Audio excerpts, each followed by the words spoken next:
meeting agenda. Hey, hello. Hey. Right in time. Just Yep. missed the pledge. Okay.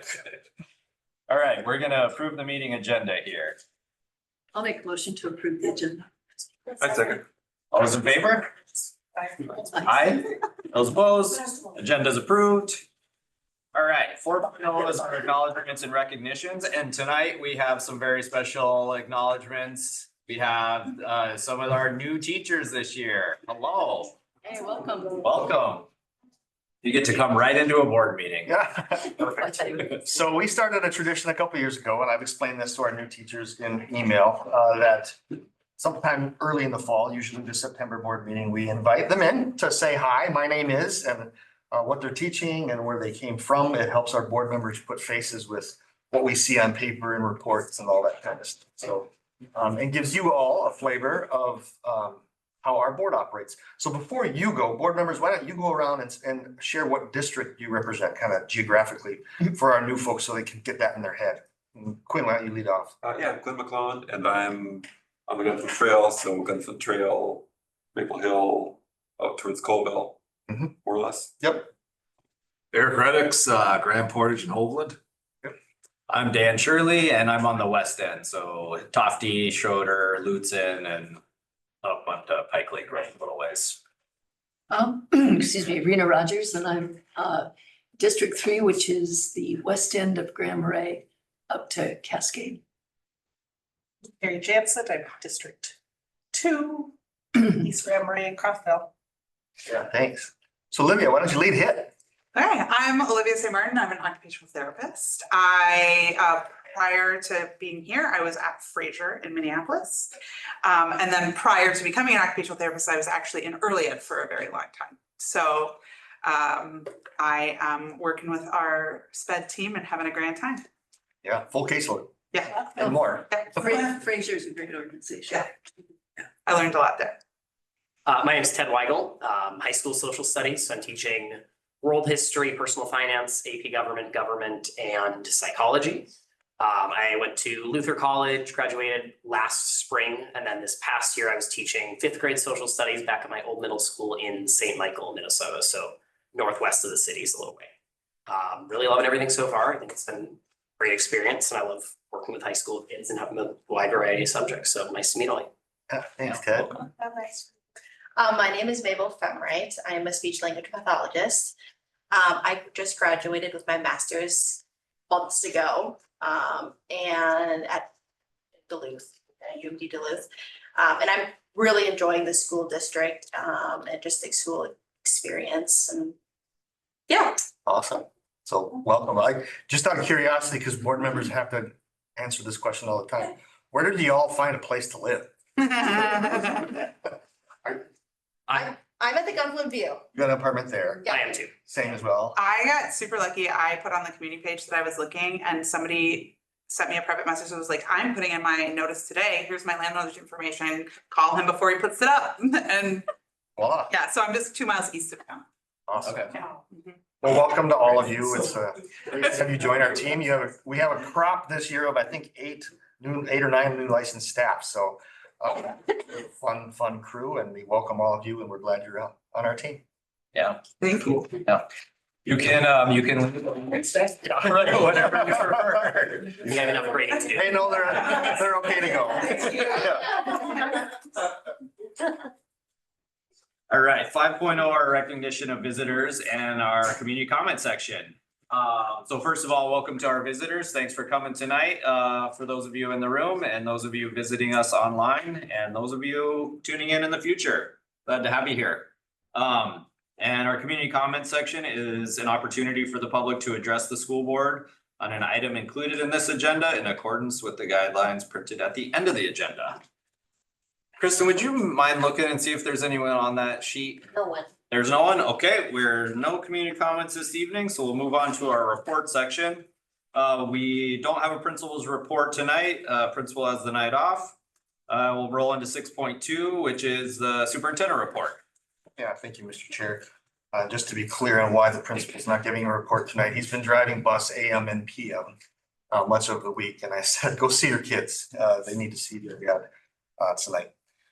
In my report, the first part of it is recognition of the 5 people up here at the board table. It is School Board Recognition Month, put together by Minnesota School Boards Association.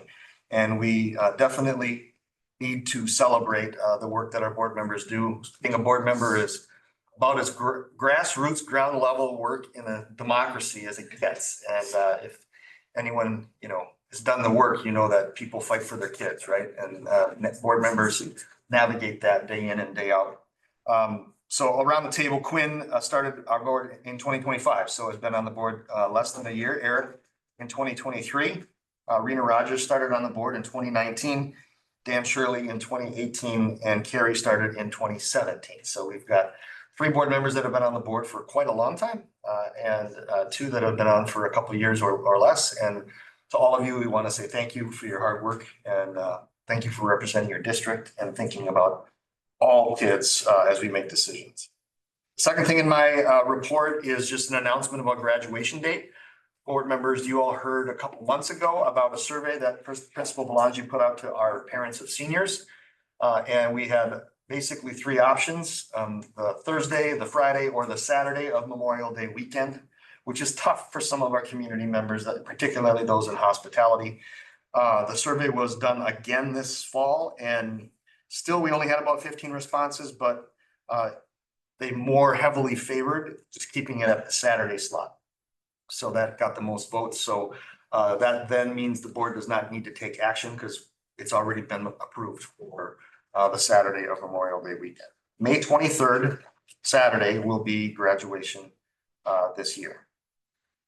I'm going to skip the construction progress update because that's coming up later in the agenda. I want to thank our staff for doing an excellent job, and our students in our full evacuation and relocation drill last week.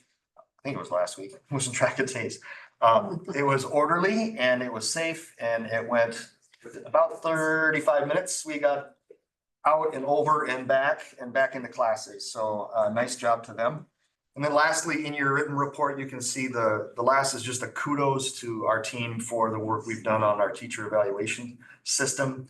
Lacey, Jens, and I were able to present to a group of principals, teacher leaders, facilitated by MDE, and overwhelmingly they really like the product that we created and the process we used. And we've all said we feel really, really, really good about it. So I'm proud of our team, and it's fun to show them off and the work that they've done.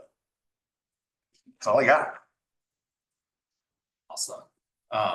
And wasn't it true that the MDE folks kind of wanted to use your guys' work product as kind of a model? Yeah, To that's spread to other yeah. folks? They said, "Wow, we want to use it as a model. Can you share with us how you got there?" And so then that's what we presented, and we gave them all of our documents and our process maps and stuff like that. So yeah, it's pretty fun. Yeah, that's amazing. All right, any other questions for superintendent? All right, 6.3 are our SIP reports. We have a whole group here tonight presenting on that. Why don't so- you pull up chairs, Kristen and Melanie, and then the rest of you hop in those chairs, so we've got all 5 of you up here, and you can then go back and forth. You gotta tell me when to hit slides, so that I can keep up with you. And thank you for being here. Back in 2022 was the first year we assembled our leadership teams at all 3 schools and started the work of writing an annual improvement plans. And I think it was the fall of 23 was the first time they were asked to come share with the board that work. The outline of this is celebrate accomplishments from last year that are tied to your goals, and then what are your goals for this coming year? So with that, take it away. All right, so Sawtooth, I'm gonna start with the level 1 celebrations. So I'm not gonna go through all those because you can read, I know that you all can. So just some of them that we are gonna highlight though is that all the staff got copies of the same book, That New Art and Science of Teaching. And that's what we used as our guiding principle in our CTs. And that went over really well with our colleagues. Our attendance was quite consistent in the Sawtooth CTs, which is something that we're always trying to get people to buy into coming in, collaborating together and working together. And And then we continued doing those monthly spotlights for the kids that kids get to get recognized in each month, which is always a fun thing to look forward to. And one thing that we did new this year, and part of that whole school celebration, we try to do some of those things that we are encouraging that intergenerational pre-K through 5 is we'd added a winter field day. We've done a spring field day quite a few years, but this year we did a winter field day and that was a really big hit with the kids. And it was really fun to see them out enjoying winter as much as we enjoy the other seasons. Probably the biggest thing is if you look at our in continuous practice is we've been able to move quite a few things off of our SIP, off of our school improvement plan, because now they are just what we do. And so we don't need to keep on having them on our improvement plan because we're doing them. And that is that daily communication. All teachers are doing that folder system. All teachers are doing weekly class newsletters. We're expanding the parent family survey. We're getting more information from that. And we are using the communication system with those radios, which is something we're always working at. But that's just happening now. We don't have to keep on saying we're going to do this because we're doing it. So that's a celebration. All right, moving on to level 2. So this is the effective teaching in every classroom. Like Natalie said, with the new art and science of teaching for our collaborative teams, we've been using that as a self-audit to figure out where are some gaps in our skill set and then choose a design area that we really want to focus on and then collaborate and implement it in our classroom and bring artifacts back to reflect on how it went with share outs. With that, the collaborative teams have been really successful and it feels, people have shared that it felt really relevant because in past it's been shared that for specialist teachers, CTs felt more like just for classroom teachers. And so this is something with the new art and science of teaching, it can be implemented through all specialists or all teaching, no matter what area. So that was a big celebration because it felt like it helped people come to CTs too. Moving out down to instructional rounds, just the ability to continue on with that. I know as a new teacher a couple years ago, it was really awesome to be able to find time to go into my colleagues' classrooms or have people come into our classrooms. And so that's been really great to be able to learn and share the teaching and strategies that are going on in classrooms. Something cool too is like if you're in Sawtooth, you can go up to middle school and high school and see strategies and like, oh, this is where they're going. And so that was really awesome to celebrate as well. And going on with that, with the instructional coaching, having peer observations and have some time to reflect on what your teaching practices are like and where we can grow or what we are doing well. And then the carry-all that is our going along with the Reading Act or the READ Act, and all 29 staff were certified last year. And so we used some of our CT time to do some of that work. And there was 80 hours of synchronous and asynchronous work that went into those 29 staff members being certified for a READ Act. And it was staff that works with reading or ELA students. So. Next slide, please. So our level 3 celebrations, which is our guaranteed and viable curriculum, is that we trained all of our teachers across the curriculum, math, language arts, FastBridge, and then we had the new teacher days. So at the beginning of the year, Josh has instituted these new teacher days. And last year we had a lot of elementary teachers that came in, so they were able to learn more about our school and our processes and what we do. And it was a really nice welcome for them. We have the must-do, might-do lists for Into Reading and iReady. Those documents are living documents. So every year at the beginning, we review those and we're editing them to make sure that we're doing the things that are going to give us the most return on investment, and we're all aligning on those items. And so those items we shared with our new teachers as well.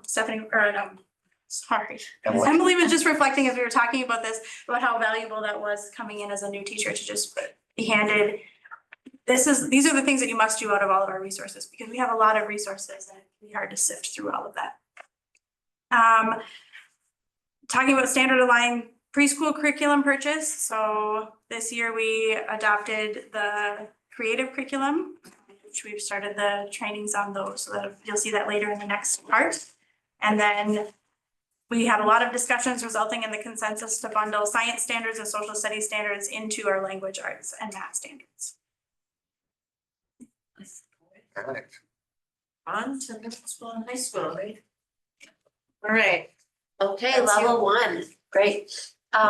So like the elementary, we had news form regarding an interest in a specific design area. So it didn't matter if you were teaching any subject, if you were interested in a specific design area, you could work with that team in order to learn more about how to implement those strategies.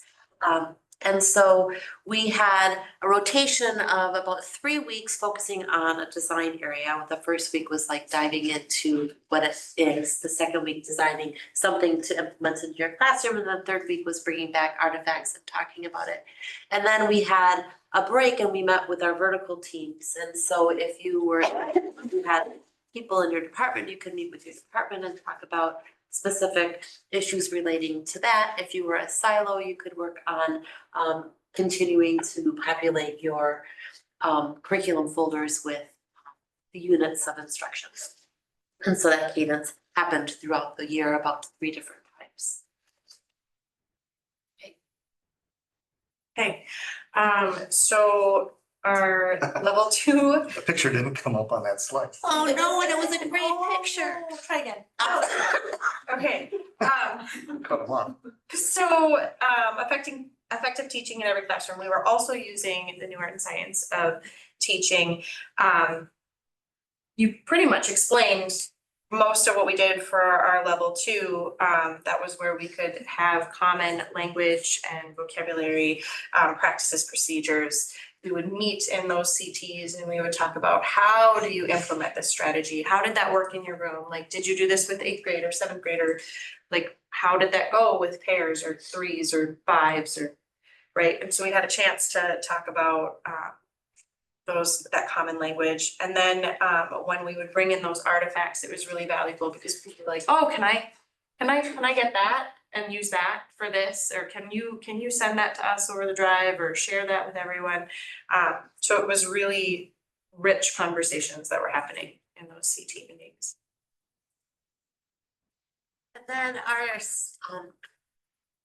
second one, this one is all about implementing the areas are in our common instructional models, which are Wicker and the Marais design areas. And so we did that and it was great because now we have common language that we can use across curriculum areas. On Mondays, in order to make sure that the high school students don't have an Avid class. And so making sure that we're still developing those skills, we implemented a Monday high school advisory Avid Monday, where they were given a short mini lesson in their advisory classes to kind of just strengthen those skills. And then at the end of the year, we have an Avid site team that meets monthly, and we were able to take a look at all of, we have a tool, it's called the CCI, which is called the Coaching and Certification Instrument, which basically helps us run through what have we done, what do we still need to do, and we were able to map out a 3-year progression of how we still want to make sure that Avid is being rolled out in a systematic way. Okay. We have learning space. Okay. So that's okay. So on level 3, this is where we're building these curriculum folders to safety, like nouns are hard. We're building a safety net for if someone was to leave the district, we now have something for someone to use. So that was our parents there. And then there's one more slide. So this is something that we did as an entire middle school, high school staff, and I think it was something that we focused on for an hour or 2 every PD days, where we took a chunk of we had a standardized syllabi that we created that we would use for every single course that was taught in middle school and high school, so that parents could see how Wicker is not just in Avid, but it's in every single class. That's our standard, that's our battle of instruction. And how are teachers then talking about what careers you can have in math and science and social studies. So creating that the breadth of what Avid is supposed to do. And having a standardized syllabi that parents can say, oh yeah, okay, this is organized the same way throughout each class. And so we all had to present that to, we actually as an Avid team went through them and made sure that they were great. And then teachers were uploading them to the curriculum folder in our shared drive. Okay, I'm done. Every year we have to set, through our QComp program, we have to set school-wide goals. So up here, you'll see the goals from last year for Sawtooth Mountain Middle School and High School, and we met all of our goals this year. So new goals will come out, but we have to make sure that everybody's done assessing before we can set those goals for the upcoming year.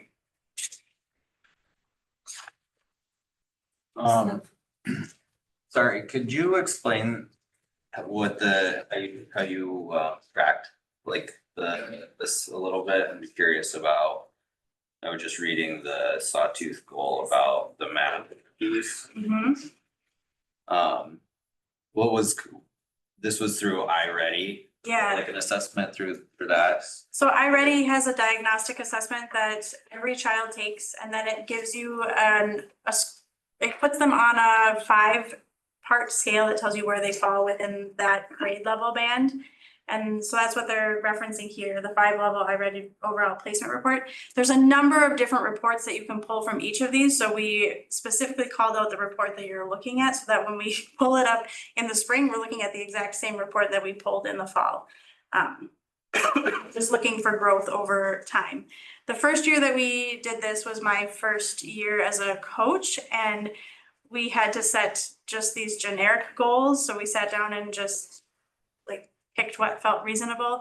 And then last year we were able to we had data for the whole year and then the fall, and we were able to look at what do we think is reasonable for them to achieve in the spring. And so then this year we'll do the same thing. We'll look at the data across the last 2 years and the fall, and then think about what is reasonable for us to attain in the spring. And those math fluency grade level benchmarks, is that something that, where do those come from? Is that something that's like embedded in iReady, or is that just from the standards, or? It's from the standards and it's across the different domains. So you're gonna have to help me out. So there's measurement and data, and there's Number sense. thank you, And geometry. And then there's one more. I can't think of it right off the top of my head. So there's 4 different domains that cover all of our standards under each grade level. And so then that will tell you where they're at. And algebraic thinking. So. I'm gonna ask one more question. Yeah. How would you say that this type of an assessment compares with like the MCA, for instance? That's also looking at like math. Yeah, that's actually a really great question. And I would say that we don't have enough data right now to know how it correlates directly, because our first year implementing it was 2020, the fall of 2024. So we wouldn't have enough information because the MCAs come out in the spring and then we look at, right, so that's a one-time assessment. So last year would have been the first year that we would be able to even compare them. Sure. Right? Yep. So more to come on that information. Cool. All right, thank you. Yeah, you're welcome. I'd just like to say I really appreciate this work a lot. It's in whatever you're doing, whether it's education or it's computers, the world I lived in, standardization and documentation and building a sustainable infrastructure and connecting all the pieces together, like you've done across curriculums and grade levels, is the way that this works and the way you create that kind of infrastructure that doesn't have gaps in it. A lot of, what happens in these math scores or whatever, when you don't have that kind of connection and kids get gaps, they miss something, and place value is an issue. That's almost always the issue, but whatever it is, and then that lingers because everything builds on that. And I don't think people understand that. It's not easily repaired. And even this will take time to do that, but over time, you're building an infrastructure that will prevent those problems from happening again. And I can't say enough about how much I appreciate that work. All right, now on to our school improvement goals for this year. So in the spring, the BLT or the building leadership teams kind of get together and start looking at the school improvement goals for the next year. And then we kind of get together before workshop week and kind of finalize those as a team, what we're gonna be working on for that year. So for Sawtooth, for that level ones, the safe, supportive and collaborative culture, we have 4 action plans. The first one is that we are going to revise and refine. We already have a decision-making matrix for administration, but it was with a previous administrator, so we're constantly kind of updating that. So we're gonna work with Josh and Chris to make sure that we are, it's with them. You know, with each administrator, we just have to kind of revisit that. So that's one of the things that is in our plan that we want to keep on doing so that everyone knows clearly what our defined roles are and where to look if we need to. For collaborative teams, we are going to continue to work with our new art and science of teaching. So the next part of that though is that we also got another book about the development and the evaluation. Did you bring that with you? So all the staff is getting this book also, which is the rubric and evaluation system. So this is kind of like the evidence of how you're showing your teaching, and the new art and science of teaching is kind of like, how are you doing that? Or how do you want to get better at it? You can look up those design areas in. So they overlap together to do this new system that we're all learning. So that's a new thing for all of us. And then we're going to continue those specialist led interventions. That's like those tier 3 resources, which is like the Title I and access and progress monitoring for our students. We're all, as teachers, we're all working on doing better that progress monitoring and getting those students more up to filling those gaps, closing those gaps in. Then we have, so we started last year with Josh. This is something that he kind of asked for, is like, as we do things, each different grade levels and different specialists or special activities, to start a calendar so that every month we're not like, what are we doing it? Oh, March is reading. I love to read month. No, February is. So we're kind of getting this calendar down so that we don't have to kind of recreate the wheel every month and think of all the different things that are happening, because there's lots of things happening. What are the 4th graders doing in one house, and all those things are now going to be in one place. So, and then the last thing is that we are still continuing to do those emergency evacuations, and we've already done 3 of them technically, because we did 2 evacuations and then that relocation thing, which was really only 2 days ago, but it did feel like last week. That's fair. Is that calendar just an internal thing, or is that like public facing? Right now it's internal, but I think that eventually it could be. I mean, once that we kind of button it up and feel like we've got it. Sure. And it's kind of a working document. We've been doing it. We started it last year, and I mean, each month we kind of are adding to it, and teachers are adding into it on their own. But yes, eventually I think it would be a great thing to have, as this is kind of when this happens. Sure. You know? It's always a challenge in the community. It seems like some sort of central repository for what's going on everywhere as Yes. people try to schedule things. Yep, yeah. Yeah, calendars are hard. Yeah. Sure. All right, so level 2, one of our action plans is all staff will participate in activities that enhance their instructional practice. So we're gonna think a lot about the new evaluation rubric used during observations. One of the things that is really nice about that is it really just builds on our work from last year. So high reliability schools is part of Marzano's work. And then also the new art and science of teaching is part of Marzano's work, and that is based on the 10 design areas. And then there's 43 elements within the 10 design areas. This is the work that we did last year, pre-K through 12th grade.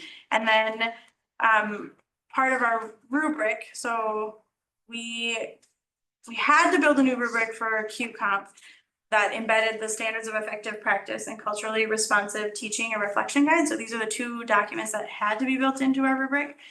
But we were already at a place where we were thinking about moving away from the Danielson rubric. So it felt like a natural fit for us to move into the Marzano rubric.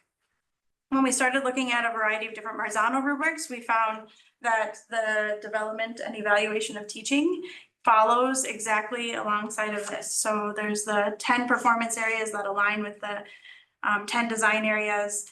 And as Natalie referenced, it gives you teacher look for. So when you are thinking about what is your teacher evidence, what is your student evidence, and they'll tell you what it should look like in the classroom. And if a teacher is wanting to grow in an area, they can then look into the new art and science of teaching, which lays it out under the same design area, and it will give them strategies on how to grow in that area. So that would build those 43 elements. So we're going to spend a lot of time digging into these documents and like overlaying it with both of these cultural pieces that are embedded in our rubric, and bring artifacts back to our CTs and do a lot of discussion within our CTs, similar to what we did last year, but deeper. And then new this year is the student achievement goal at the end of the rubric, which is a rubric that measures student growth. And so we're going to spend a lot of time digging into that. How are we going to demonstrate as individual teachers that we've met our student growth goals? And then the other action plan is staff who need training will participate in carry-out and MDE professional development to learn about evidence-based practices to implement reading instruction and intervention. So we have a new teacher this year who hasn't done carry-out, so we're getting her set up in the carry-out program so that she has the same training as everyone else. And then new this year, all paraprofessionals pre-K through 12th grade have to participate in READACT training, 8 hours of READACT training. So this year we will focus on making sure that our paraprofessionals are also trained in evidence-based practices and the science of reading. Yeah, for context, the teachers went through about 70 to 80 hours worth of training last year. The para training is about 8 hours. So it's far less. And that was part of the superintendents and everyone talking about the turnover with paras is usually an issue. So we need something we can churn annually for people that need that. So Lacey and Kendra have been trained to train paras. So we can do that in-house kind of on an annual as needed basis. Is that all kind of like in one shot, or it's kind of in a You compressed can. time period, or is that like throughout a year? You can do it as you want, and our choice has been to try to chop it up into pieces, but It's really beefy. yeah. There's a lot of information that's really content dense so it's 2-hour chunks, 2-hour modules, I guess, and it's a lot of information. Our hope is to do like 4 2-hour modules. Yeah. So that people have time to digest and process and apply. All right. Moving on to level 3, so guaranteed and viable curriculum. The first action plan is to implement the science of reading and the creative curriculum into classroom instruction. So we did the training, and the new teachers are going to be getting the training. So the action plan is the what now, what do we do now that we have all this information, and how do we implement it so that we have foundational skills and efficacy within our practices.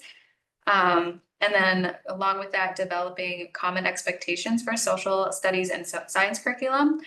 We're actually working with the outdoor education teachers so that they can take some science standards, and then we're working together to figure out how they can create a curriculum that is taking those science standards or social studies standards and working with the outdoor education teacher in their space.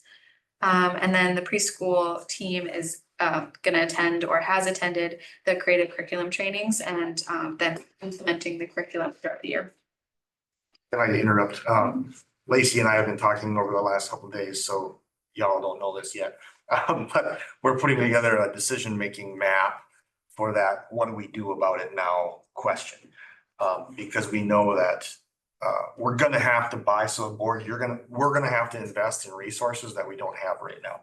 And ELA is on cycle for K-5 for 27, 28, I believe, if my head is 27, 28.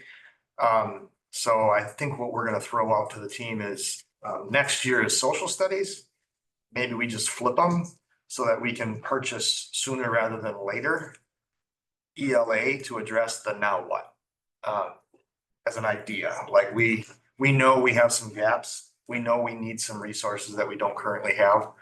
So we're going to spend a fair amount of time this year wrestling with, well, what is that? And The good news is MDE has narrowed it down a lot already, so it's not like we have to look at 50 things. We've got to look at like 3 or 4 things.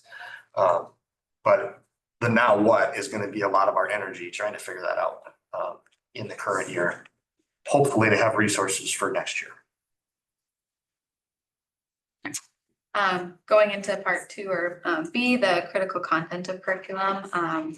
This action plan is during professional development days and using the common grade level prep time.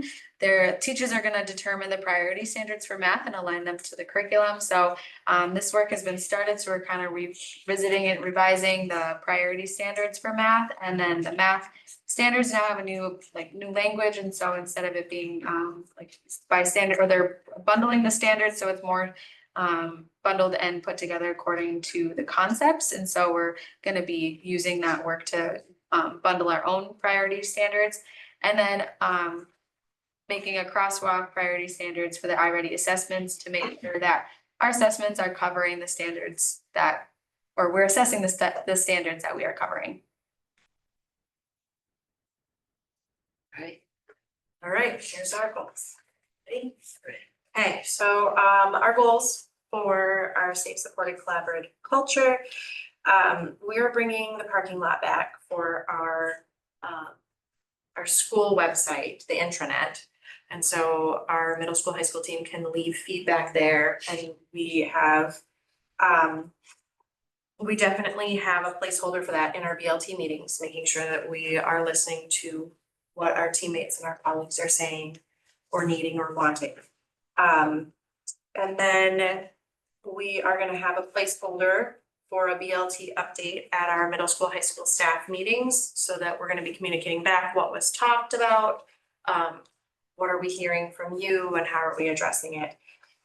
We also want to resurvey our HRS level 1 and maybe 2 and 3 because of some of the work that we did over the last few years. We want to see, did we make a change, or do we need to adjust and improve what we're doing on that goal? For goal 2, we've devoted Monday PD days, a few hours on those Monday PD days, and then an expected after school work sessions here and there sprinkled throughout for vertical CT work. And we will be creating vertical curriculum maps in 612 for PD work.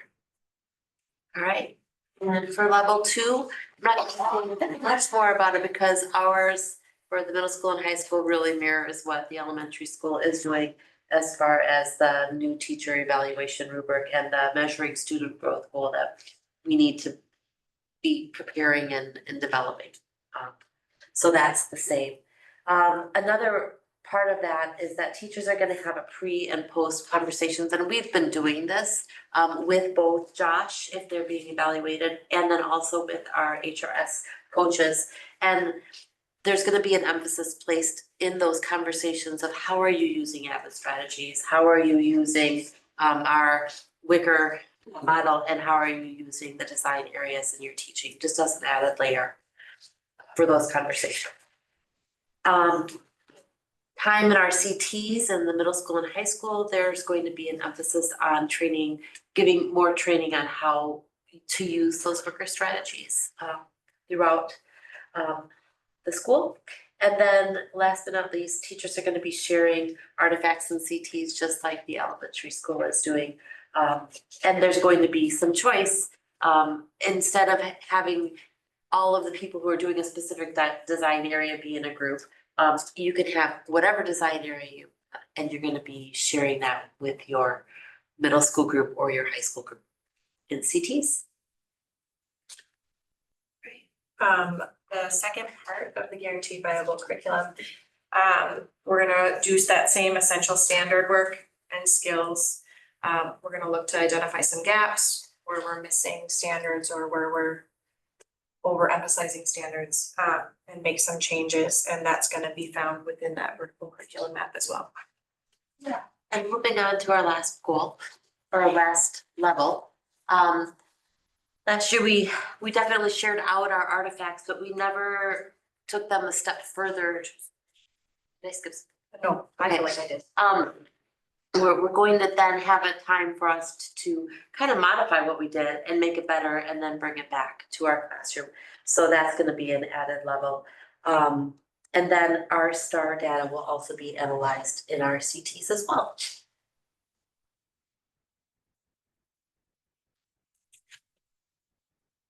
At the end,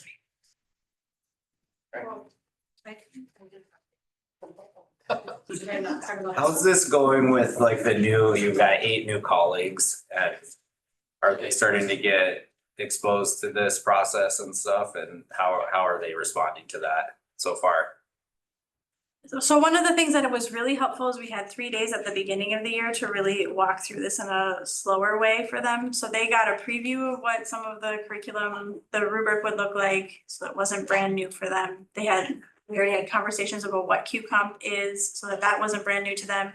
We also took a lot of time in CTs during that first week of workshop, so that CT leaders and their teams could support them.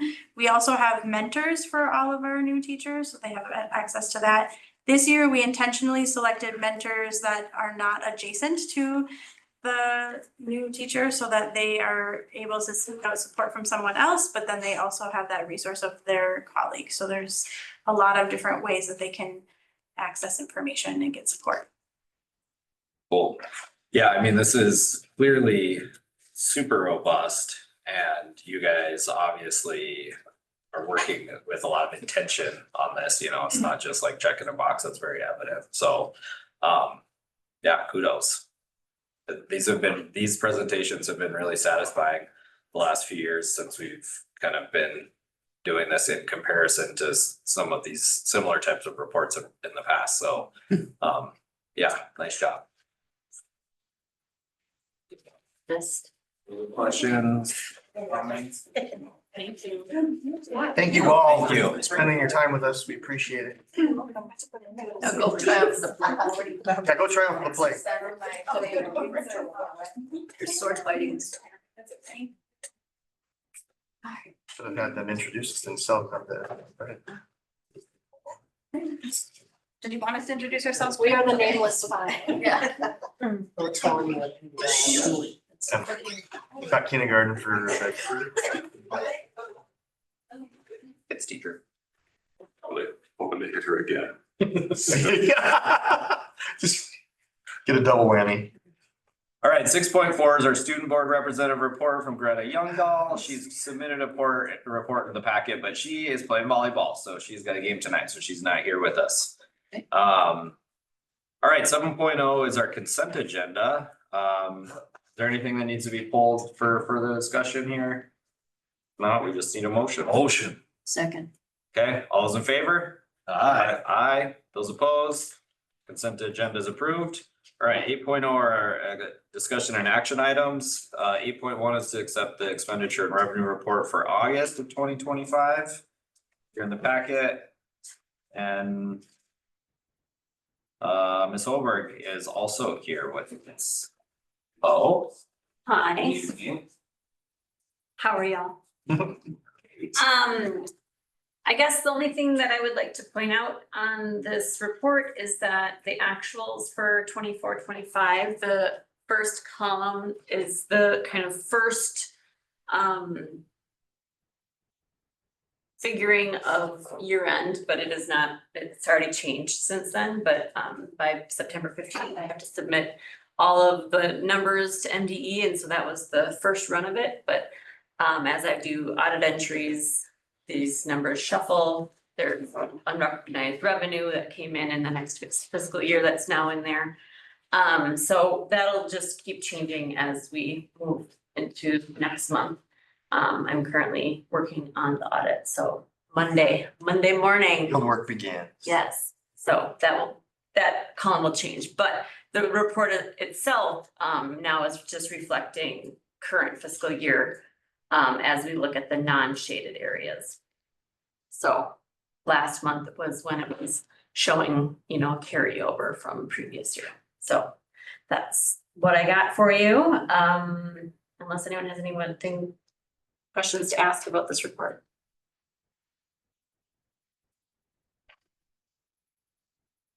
Thank you. If not, we just need a motion. to accept. Make a motion to approve the expenditure and revenue report.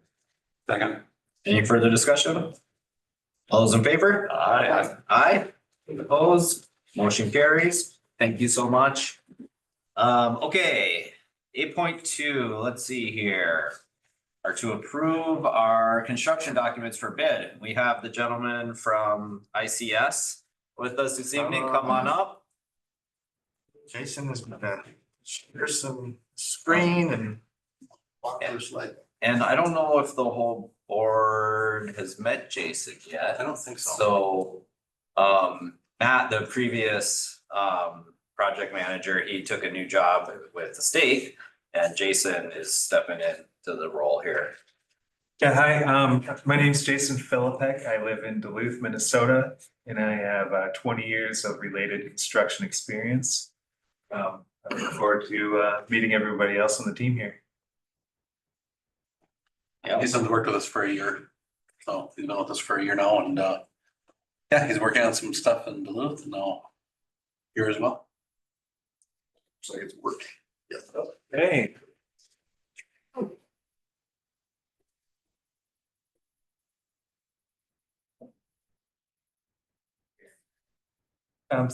Again, my name is Jason Philippek. I am here today to present the Cook County Schools additions and renovations construction documents.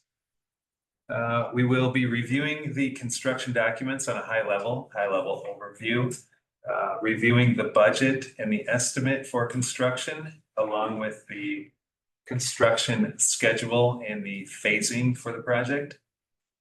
We will also provide some recommendations and next steps here. Here on the screen, we have our exterior renderings. These were provided by DSGW Architects. So on the right, we have our new student services area and our new entrance with the glue lamb wood canopy. And on the left, we have our new gymnasium, our athletics entrance next to the fitness and maintenance expansion. Here are some of the interior renderings. So we have the new AAC room here on the right. And on the left, we have the interior of the entry, the new main entrance. Here we have the renderings for both the media commons and the cafeteria. And last, with our renderings is the athletic commons. So this space here is actually between the fitness area and the new gym. So I can give you guys an idea of where those are all located. As an overview of the construction that we are planning over the next couple of years.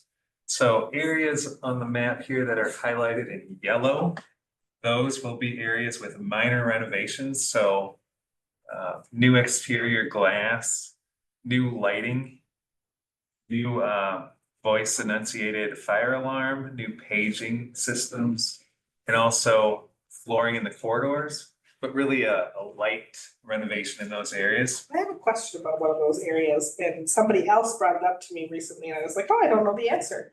And I think it's in section C. Okay. The 3 yellow interior rooms that have minor renovations, These blue ones here? the yellow ones, Oh, these right here, yellow minor renovations. these are like 5th grade classrooms. Yeah, and they don't have any windows or skylights or solar tunnels or anything. Is any like So- skylights or solar tunnels being added into those Yep, rooms? so there are some rooms that have the solar tubes in the design. And we also are carrying an alternate to provide a unit price for those. To add additional solar tubes to the project in the future. Okay. So the answer is yes, some, maybe a lot, depending on how our budget comes in.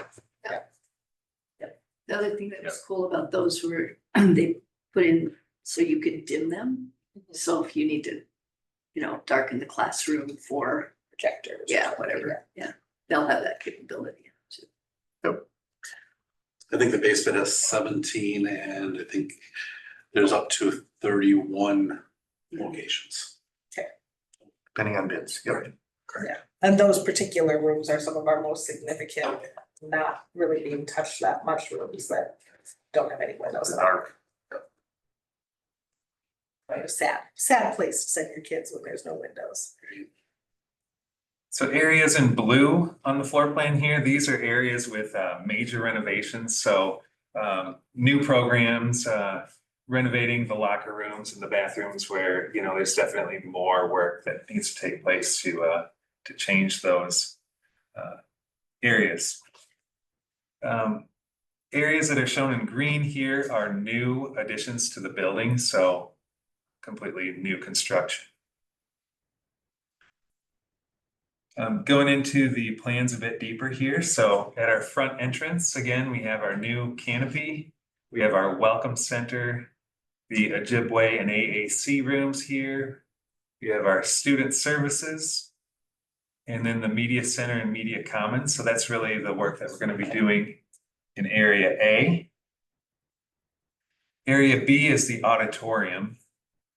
This area of the building, we're generally going to be doing that light renovation. So the exterior windows, the lighting, fire alarm, paging systems, and then the flooring in the corridors. We are not replacing the lighting in the auditorium. That is a separate contract managed outside of the work we're doing. In area C, the elementary wing of the building, we are generally doing that minor renovations. We are doing the major renovations to one of the bathrooms, the elementary media center, and also some of the sped rooms here. Area D, so this is the elementary gym area. So we're going to be doing light renovations there. We will be doing a more major renovation in the cafeteria and the faculty lounge area. We will be expanding the building for gym storage and also the gym office here, and then the expansion here for maintenance. So there's additional maintenance. For area E here, the new gym. So we have the new gym here, additional storage alongside that gym, a new locker room, a new fitness area, and then the athletics commons area here at the entrance. We will also be doing a more major renovation to the existing locker room and then these related classrooms here. The gym here will have a light renovation, so mostly with the paging and the lighting in that space.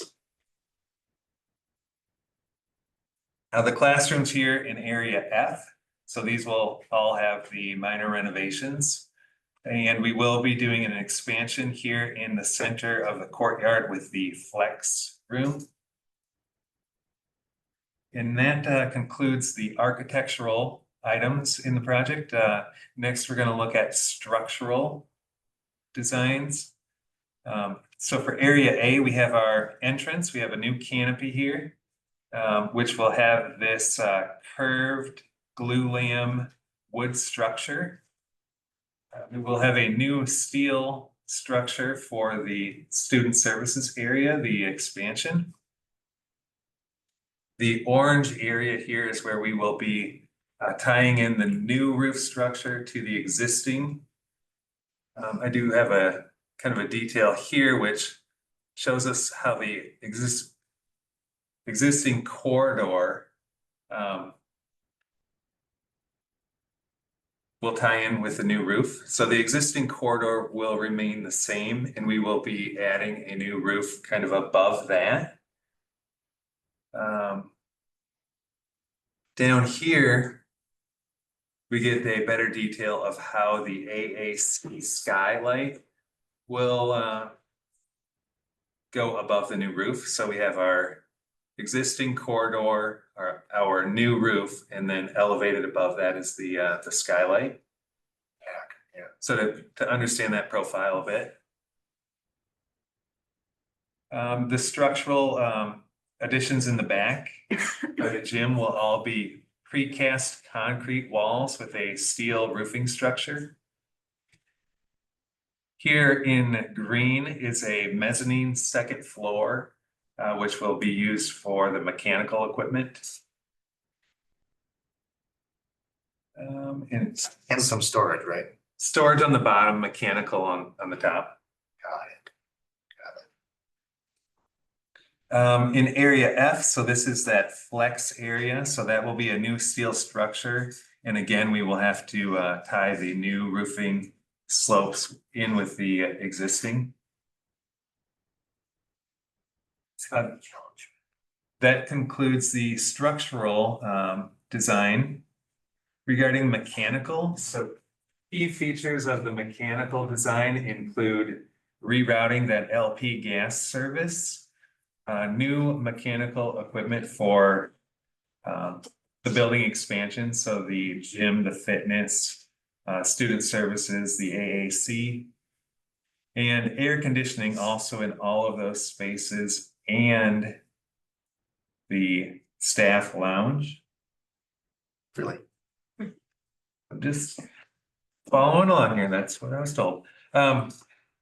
We will also be replacing equipment in the 5th grade classroom, the auditorium cooling system, and several exhaust fans kind of throughout the building.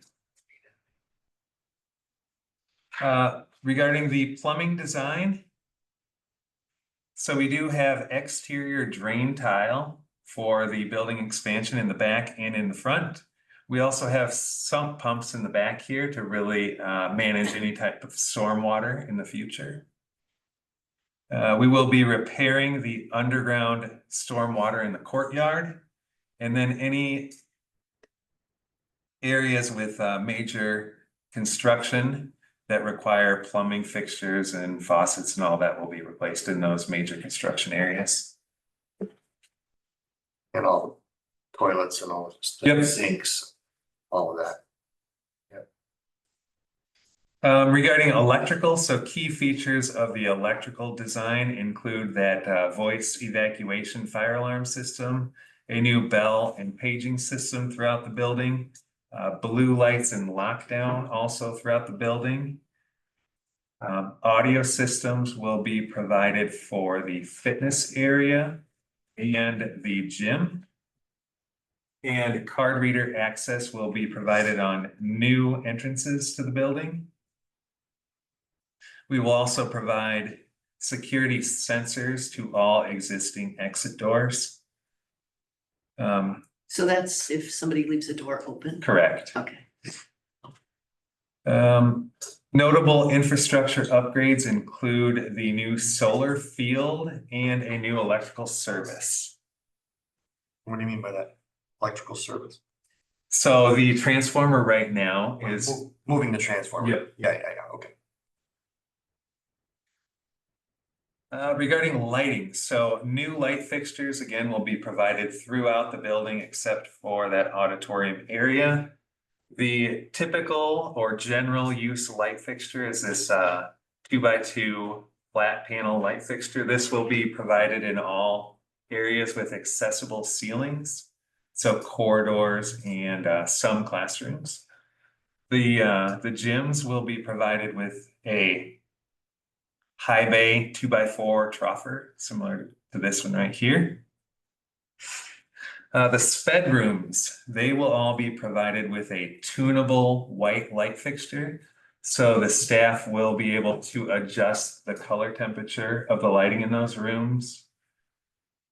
The classrooms on this end of the building here will all receive the pendant lighting similar to this. There are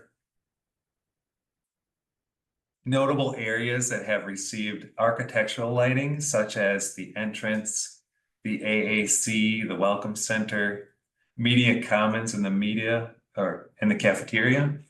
One of those light fixtures I did highlight here, so it's more of a circular pendant, but there are other styles in different areas. Yeah, you guys saw on those renderings, those baffles in the ceilings kind of hanging down, those also have like lights integrated into them. So they're like sound dampening, but also light fixtures, kind of cool. And then you mentioned earlier those solar tubes, so there are 17 of those currently in the project, and we are getting a unit price to see if we want to add additional in the future. And where are the proposed areas for those? I don't know exactly where they're all at, so I know there's a couple. It's all the spaces that are interior without windows, so. Yeah. So that's like the So there are- fifth grade classrooms and like where Lisa Vanderwist Yep. is up there by the. Yeah. And the Those sped interior rooms. classrooms, yeah. Yep. Exactly. Yep, so there are, Desperately need that. there are 4 in each of those 5th grade classrooms. Elementary media center. So that's our lighting. Let's see if Interior, still less spaces. exterior improvements, so we will be providing new paving here, shown in yellow. In blue, there will be a new playground, so new playground equipment, turf, and a new basketball court. And then in the back here by the propane will be that solar field. Just for clarity, so people know, the playground equipment that's out there will still be there. So we're not replacing the stuff that's there. We're adding 2 new pieces, thanks to Lloyd K. Johnson. But the stuff that's there will still be there. It's just a different. They'll be surface. resurfaced. It's gonna be resurfaced, yep. When is that being done, or what phase is that? That will be done in the summer 2027. Regarding our construction estimate, so ICS has, The solar field, that's where the propane tanks, that's like the area that is kind of currently between the football field and the larger soccer field, is that Yeah, correct? we're hoping both the solar field and the shot put station can fit in there. It's gonna be a. You hate to have tight shot fit. puts thrown. You don't wanna, in the solar. you don't wanna throw them at the panels, yeah. But hopefully they'll all fit in there. And if not, we talked about potentially locating out the panels on the building. And that was a no-go, I Was that- think, when you guys. We haven't looked into that. And Engineering. and they looked at that and they looked at the angle of the building versus what the angle would need to be for the solar tubes and take a lot of structure you'd have to hang off the precast. Gotcha. Yeah. Sure. Yeah. It'll be snug, but I think I hope it'll be doable. That way put a lot more thought into it. before Yep. we Yep. Finalize the exact locations. regarding the construction estimate, so ICS has provided 2 estimates for the design of the project. The first was the SD estimate. The second estimate was provided sometime in the early summer. And now is our 3rd and final estimate, which is the construction document estimate. Our prior estimate from earlier in the summer had a value of $17,541,688. And our current construction estimate is at $17,662,701.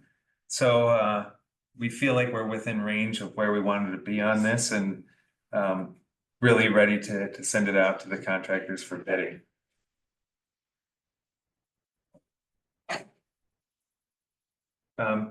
Included in the bidding process, we will have several alternates, which will allow us to elect these different items if we feel there's value in these once we determine what the price is. So we have 8 different alternates. Alternates 1A and B are both related to the windows. So 1A is changing the window frames from aluminum to fiberglass. And 1B is the non-operable windows in student services. We have air conditioning in that area, so we thought that might be valuable to consider. Alternates 2A and B are related to those solar tubes, so we do want that unit price. So if we do elect to move forward with that, we will have a better understanding right from the jump on the cost. Item 3 is the flex room, so we will be getting a cost for that area. Items 4, 4A, 4B, and 4C are all related to the solar field. So the grant application for the solar field required the pricing to be structured and organized in a certain way to complete that grant application. Item 5 here is related to the flooring in the corridors. So currently the design only has 1 manufacturer. We do want to have alternates for that to see if there is a better value in a different product and give us the option to elect that if we so choose. Item 6, A, B, and C are all related to acoustical finishes. So these are items that could be added to the project at a different time with limited impact on the building itself. So these are the acoustical banners and also the wall hangings. Item 7 here is the shutter door in the cafeteria. So currently the design has a rolling shutter door between food services and also the sitting area. That is an alternate in the bidding process.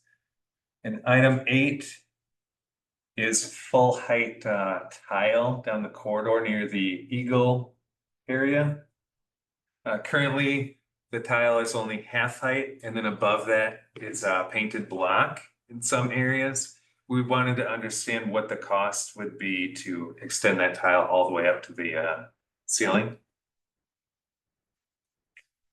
And so the 3 board members that are not on POC understand alternates essentially just give us options that we can choose when the bids come back. If bids are really high, we can cut some of this stuff out and not, ruin the whole bidding process, or we can add things back in. It just gives us options. And are these options, like when you're getting the bids, these will be listed to people giving the bids? Like you'll in real time get bids for these. Correct. Alternatives as well. On the bid form, you'll have your base bid and then you'll have you'll have all the alternates broke out. So each contractor will say how it affects each alternate, each bidder will say yes or no to, it's either gonna be an add or a deduct and they'll have a price.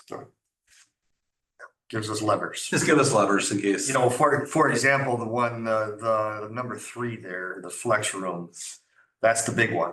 That's the $500,000 to $600,000 alternate. If worst case scenario bids come in $1 million over, we're like, holy buckets. That's the big player that we could pull off. See, if we have a day like that, it's easier to do something like that where you can cut square footage on with bid day pricing. Right. Than it is to try to get 60%, 70% on your finishes, so you wanna, you wanna have a balance or a way to have an option to have it, if you need a way to award the project. I don't wanna take away all the nice things of the project, right, that make things look nice. You don't wanna take away your glue lamp canopy or some of the features that we're talking about that we want. So it was just and plus we have, so there's some complication with that. So, it computes out to be 500,000 to 600,000, but we think, well, is it 500,000 to 600,000 or is it larger because they're having to work through the building and excavate a foundation with a dingo and that kind of thing. Because that stormwater that has to go through there too. Yeah. Next, we have the project budget. So this is the same budget that has been submitted monthly with the pay application. And the budget itself hasn't changed. So the funding for this project totals $26,200,000. We anticipate the permits to be 147,501. Regarding fees, design fees, and construction service and other reimbursable items, that has a cost of $5,126,462. Regarding furniture and other owner type of equipment, so furniture, technology, playground equipment, the solar field, and the outdoor learning space. $1,149,000 is earmarked for those particular costs. And we have a construction cost here in the budget of $17,541,688. Line 6 here is construction contingency. That has a value of $1 million, and that particular line item will be necessary to manage existing conditions in the building and also unforeseen conditions. So design changes from the architect or the engineers to build what we already have in the design, not add new scope. Just wanted to make sure that was.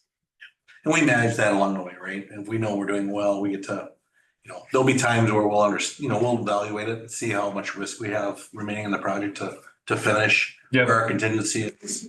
We also maintain, some owner items that, the wish list of wants that come along the way. And of course, we talk about that as well. So as we get closer to the end of the project, any remaining dollars will start freeing up and could be used for whatever the district would like to do, any improvements any additional improvement, additional scope that they'd like to do. And then here at the bottom, we do have an overall project balance of $1,235,099. So we have $1,235,000 that is not allocated to another cost at this time. Regarding construction phasing, so here areas in yellow will be completed during the summer of 2026. Areas in red, the new gym and fitness and a locker, those will be completed in the winter and spring 2026, 2027. Areas in blue will be completed in the summer of 2027. And areas in green here will be completed in the winter 2027. In the fall, yeah. Completed. So we do have 4 major milestones with the construction schedule again. So some areas will be done and ready for the fall 2026. Some areas will carry through to the winter and spring 2026, 2027. And then our next push will be through the summer 2027, completing for school start there in the fall. And then last will be that entrance, and that will be completed in the winter 2027.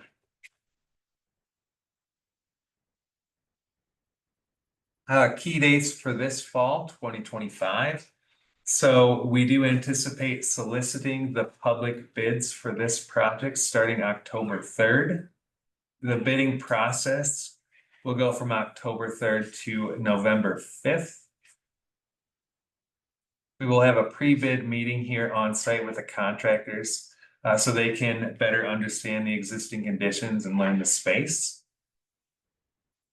And bid opening will actually take place on November 5th. It is an in-person requirement for the contractors, so they will have to submit their bids in person on that date. Not necessarily. They can send them in too, but they just have to be in our possession by 2:30 on. Yep. So if someone does want a FedEx or UPS that number up, they can. But they'll be open. Chances are though, they will be here. I want to make sure that. And then there's like a public opening of them. Correct. Yep. Yep. We'll open them up and whoever wants to attend can be here and hear the numbers, and we'll make sheets. We'll have spreadsheets ready for everybody so that if they want to try to track all the numbers, we'll be also doing data entry on the Excel spreadsheet. So we have quick results at the end, but. Yeah. And you guys said last week that would be like in the cafeteria type setting. Yep, that'd be great. That's a great space, I think, for it. Because there'd be a lot of people. We talked about the ASC thing. We did, but then we talked about that Okay. cafeteria might be more conducive. People can sit at a table. Right? Yep, that sounds like it would work pretty good. Yeah. After the bid opening, we will have a project oversight committee review of those bids on November 13th. And then we will have a board approval meeting or board approval of those contracts meeting on November 20th. That's what I got. We are recommending approval of the Cook County Schools ISD 166 construction documents as presented here today, and authorization to proceed with the public bidding. Are there any questions? It's a lot of information. Just 250 plus pages of drawings. There's The one was 894. some pages of specifications. That number's gonna grow even a little more probably. Before it gets. Yeah, and for board members, if you clicked in the link, there was a spreadsheet of links all of those documents. Wanted to pour through them. Yeah, the construction, I mean, as this project has proceeded in the designing, it's sort of gotten more drilled down to this point where basically they can take these and do, this is like, got all the detail. They can do a project with this. So it's been an evolution for sure. On the surface, it kind of has looked the same, but the details have been filled in tremendously.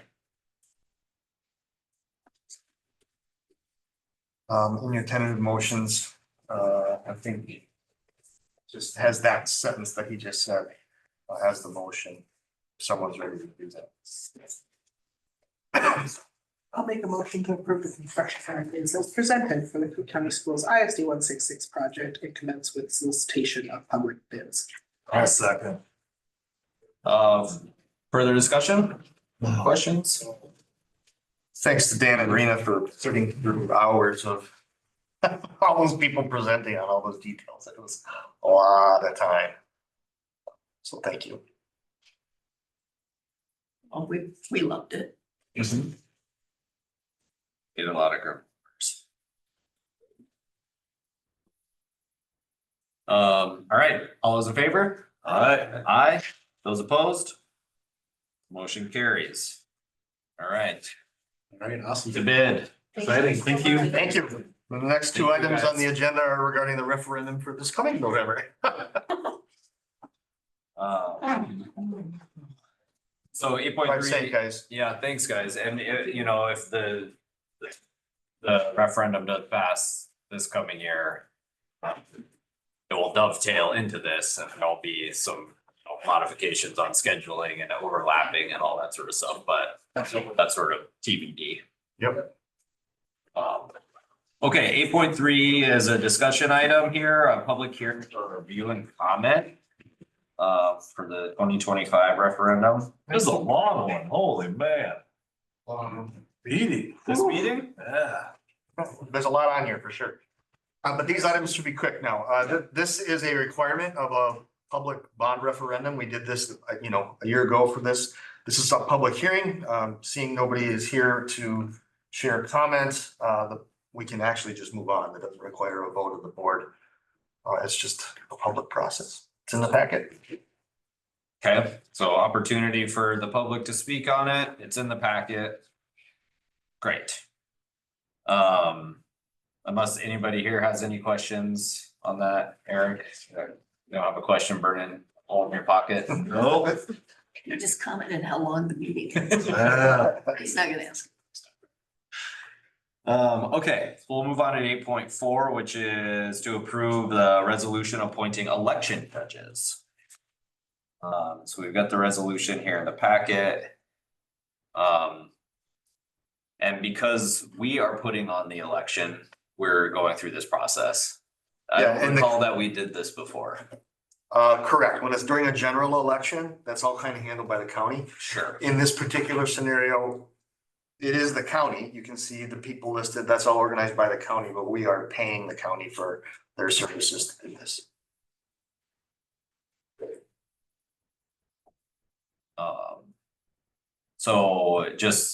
So before, like in this case of a general election, would the county commissioners see Yes, this exactly. instead of us? Yep. Yep, great. So Okay. ultimately, we're approving this, but there's not like other, if we're moving forward, there's not other options. It's not like we can be like, Exactly. no, for whatever reason. I wanted to be a judge. Yeah. So essentially, I'm usually a judge. They didn't ask you this time. Well, they haven't solicited them yet. I just wonder if I can't be a judge because I'm. They might have. Oh, Have They some might sort of have. conflict of interest. Yeah. I'm guessing. Yeah, also when you're running for school board, you can't be a Be a judge in your judge. district. You Right. Be a judge somewhere else. It's just interesting. Yeah. Well, I'm grateful that the county, Courtney and Brady are doing this. So Yeah. they're rock stars. They are. They run a good election. But with being in mind that like there's not really, if we're doing this, we're doing this, I make a motion to approve the resolution appointing election judges. I'll second. Any further discussion? Let's vote on it. All those in favor? Aye. Aye. Those opposed? Resolution is adopted. Okay, 8.5 is to approve the agreement with Sawtooth Mountain Clinic. If I may, Mr. Chair, there is no monetary factor in this agreement. This is simply kind of a legal, what are our rights? What are your rights? You're insured, we're insured. Sawtooth Mountain Clinic is offering 2 staff members each 1 day a week.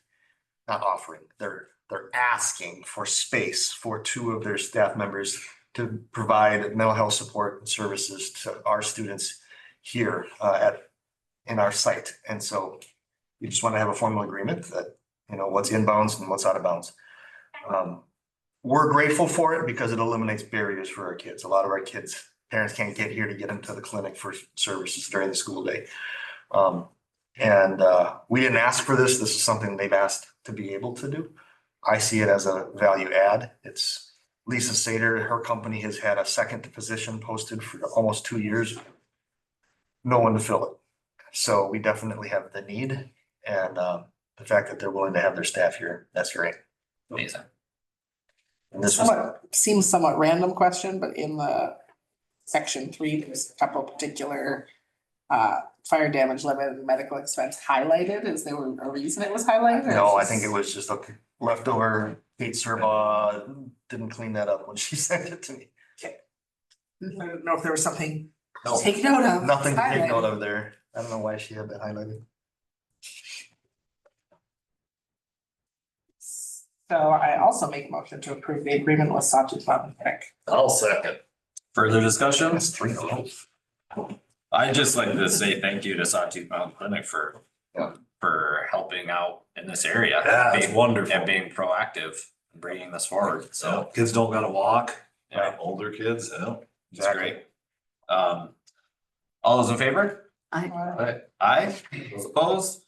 Motion carries. All right, 8.6 is to approve the 2026 preliminary levy. All right. Put this in our packet here.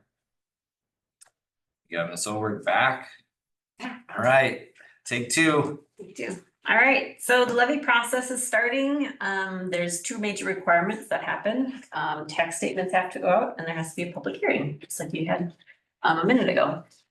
So the tax statements go out from the county in November, and so they need numbers on that tax statement. So this is kind of the first run at the levy. So if we move to the next slide, it just kind of outlines, we've seen it before. So what we certify now in 2025 gets paid in 2026, and it gets used for the school year 26, 27. Does that make sense? So it's kind of this whole 3-year process to get through the whole cycle. The next slide shows some preliminary numbers. Those have already adjusted a little bit.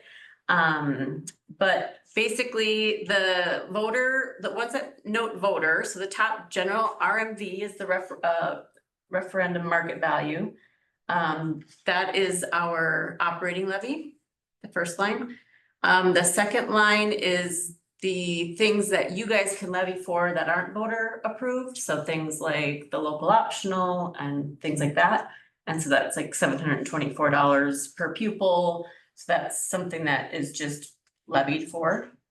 And then moving down to NTC, the first row of NTC other, that is also not voter approved. It's what the board approves, things such as operational capital, LTFM, CTE program. So any of those types of things fall into that category.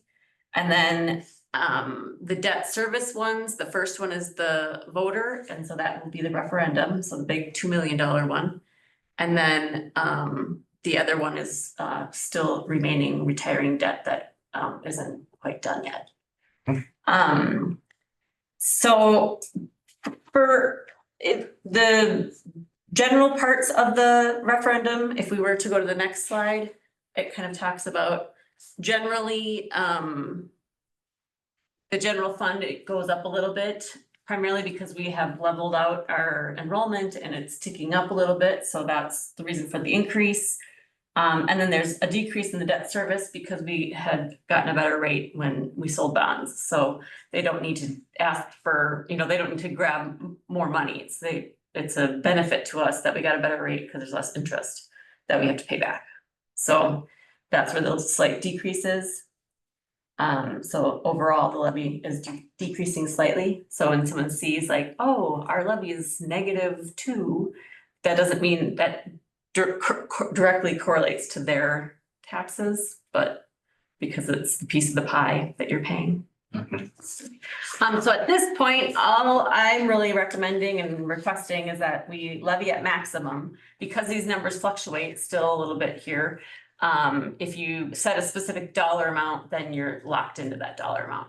If you say levy at maximum, then, when these numbers get flushed out, and we do this in December, final, at the truth of taxation meeting that we'll also have to set. So levy at maximum, and then truth and taxation December 11th. Those are my two motion requests. Do you need them separate or together? I think that they're listed separately. That'd probably be better to have them separate. Tentative motions are listed as separate motions. Unless anyone has any questions. Just one quick clarifying question on the RMV voter. That's our operating levy. That's the 800 per pupil unit. Yep. Is that what we're talking about? Yep. Yeah, okay. And that goes up a little bit because enrollment went up a little bit. Right, okay, yep. Gotcha.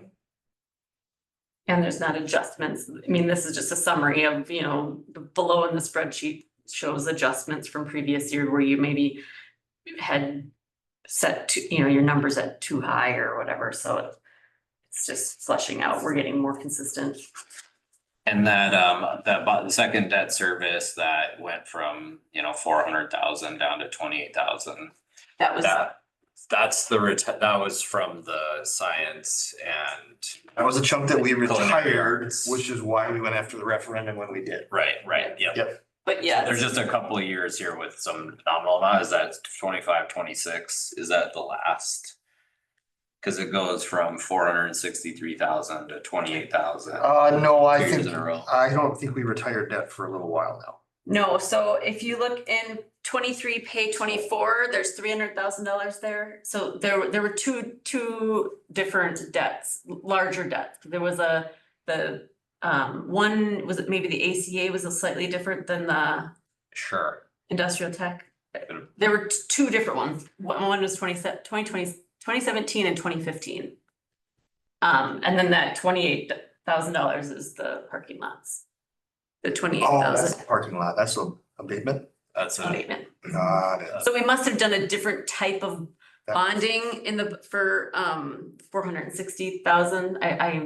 It's slipping me right now. But the abatement bonds we just did like 2 years ago. So Yeah, and that, that. that makes sense. And so that'll only be 2 more years. one more year, after those. Okay, got it. Forgot about that. So yeah, so that portion, that bottom line will go away unless we Do something. do something else, other type of. And of course, if we pass the bond referendum, that voter approved NTC line will get bigger. That's where it will land. Okay, I make a motion to approve the 25 pay 26 preliminary levy certification at the maximum amount. Second. further discussion? All those in favor? Aye. Those opposed? Motion carries. All right, 8.7 is approve the truth and taxation meeting date and time. And let's see. So we have typically done that at our December board meeting and we do it at 6 because legally you can't do it earlier than 6. So Quinn, for your sake, when we have that meeting, we'll start at 5, we'll meet, and then wherever we are in the agenda at 6, we pause and we go to the truth and taxation hearing. Usually takes about 20 minutes, half, and maybe 15 minutes, and then we resume our meeting. We'll do that on December 11th. Great. So we just need a motion to have our truth and taxation meeting on December 11th at 6 o'clock. I make a motion to set the truth and taxation meeting for December 11th, That's the 2025 question. at 6 p.m. located at Cook County Schools, 101 West Fifth Street, Grand Marais, Minnesota. I thought I was making that motion. Okay. You could second it. Second. All right, any further discussion? All those in favor? Aye. Those opposed? Motion carries. Okay. Thank you. Thanks, Teresa. Appreciate it. Okay, let's see, we've got 8.8 is to approve a sabbatical request from a faculty member. So if you've looked at the link, there is a letter here. It's a formal letter as is required per contract from Mila Horak, our art teacher, for a 1 year, correct? 1 year sabbatical. I confess, this is the first time I've ever had one of these in my entire career. I know it's common in higher ed, but it's really not that common in K-12. It was negotiated into the CCEA contract at some point many years ago. So it's been there a long time, and Mila is, one of the few, if any, to take advantage of it. So her request is to next year get a master's degree per the contract. If my memory serves me right, it's 50% pay, 50% benefits. Is that what you're It's remembering? 50%. I believe it's at 50% of the salary and fringe benefits, maybe. Maybe whatever's in there. Yeah. They're typical. And then there's language about them needing to return and teach for, I think it's like at 2 least. years. Yeah, or you gotta pay back The salary. some salary. So there's contract language around this, protecting the district. The board, my recommendation is to approve it because it's in their contract. It was agreed to and negotiated a long time ago. The board has discretion to say no. And you also don't have to make a decision until October if you so wish. So October is the deadline in the CCEA contract. So if you wish to table it so you can think about it and come back to it a month from now, you could do that. So the contract says you can do this for educational stuff? Right, it's gotta be for further education germane to, it'll benefit the district. It's not uncommon, it is more common in higher ed, but it's not Right. uncommon to have these types of contracts, and it is something that previous versions of the board have approved for other Have they? people. Yeah, Mila's definitely not the first to That's good to know. take advantage, but I think it's just a sprinkling of that, it's not. And it's just one per year that the contract allows for, so only one teacher can do it at a time. And you have to have been employed for 6 years before you're eligible. Yep. And then if she wanted to do it again, she couldn't do it for another 6 years. 6 years, yep. Kind of a deal. Yeah. And in her case, she's got a partner that has some health issues and I think she wants to be able to go and take care of that, get her master's degree, button all that up, and not try to teach and get a master's degree, which for some people they do it, but it's hard. It's tough, so. She wants the freedom to be able to just do the degree in 1 year. So, yeah. And you can ask questions, and then if someone wants to make a motion, we can make a motion. If someone wants to make a motion to table it, whatever you want to do. I make a motion to approve the sabbatical request. I'll second. Further discussion? All those in favor? Aye. Aye. Okay. Wishing you well, Those Mila. opposed? Motion carries. We have to find a suitable sub is kind of the other piece. That's of also in that. the language, yeah. So if we don't get a sub, then no sabbatical. Huh. Interesting. Should have said that beforehand. Well, yeah. Well, it is but what it is. Yeah. Yeah, we gotta analyze the employee because the market sucks, So, if you know any art teachers in the county or whatever. On a 1 year gig. God, there's so many artists in this county, it shouldn't. You think someone would be, yeah. Will that get posted on like Ed Post? Yeah. How does it, does the person have to have a teaching license to be a suitable, like you say, there's a lot of artists, but. They have to be qualified for our long-term sub license. So yeah, they have to have, they could be a licensed teacher on an out of field place, license. But they have to be able to get a license of some kind. It can't be a short-term sub license, sure call. But theoretically, anybody with a BFA could get one of those tier 1 licenses, right? Theoretically. All right, well, good to know. And timeline on that will be. We'll operationalize it now, so Yeah. we'll get her. now that you've approved it, we can start moving the whole posting and getting it all. Sure, set that's to go. not till a year from now. Yeah, Yeah. correct. So she was very respectful in her timeline. It's And in the contract. Contract, yeah. So we have to decide Yes, till by, October. She had until the middle of September to submit the request and we have until October to approve it. yep. They wrote that language well to drive a timeline. And if life changes for her and she changes her mind, she Undo it. can undo it. Okay. Sure. Interesting. Yeah, I haven't approved one of these. I just know they've done it. I know teachers who've done it in our district. All right, 8.9 is to accept donations for September of 2025. We got our resolution to accept donations here in the packet. I'll make a motion with thanks to the generous folks. I'll second it. Okay, further discussion? We had a little surprise phone call when someone called and said we want to give $20,000 to community ed. So that was That's amazing. quite the phone call. Yeah. That's amazing. Yeah, right? Yeah. Thanks to our donors. Big things. Is that how, that's a larger gift, right? I mean, does that get earmarked for a particular thing or is that just going into the community? It was ed, earmarked like- for community ed, for scholarships for kids. And I think Jens was given a wide swath of discretion on how best to use the dollars. So Okay, we're really grateful for that. yeah, awesome. All those in favor? I, Aye. Those opposed? Motion carries. All right, 9.0 are personnel items. 9.1 is our slate for the month. New hires, resignations, leaves of absence. I make a motion to accept the new hire resignation and leave of absence report as presented. I second. Any further discussion? Best wishes to the person resigning. All those in favor? Aye. Aye. Those opposed? Motion carries. I got that motion to adjourn. Okay. Sure, 6:46.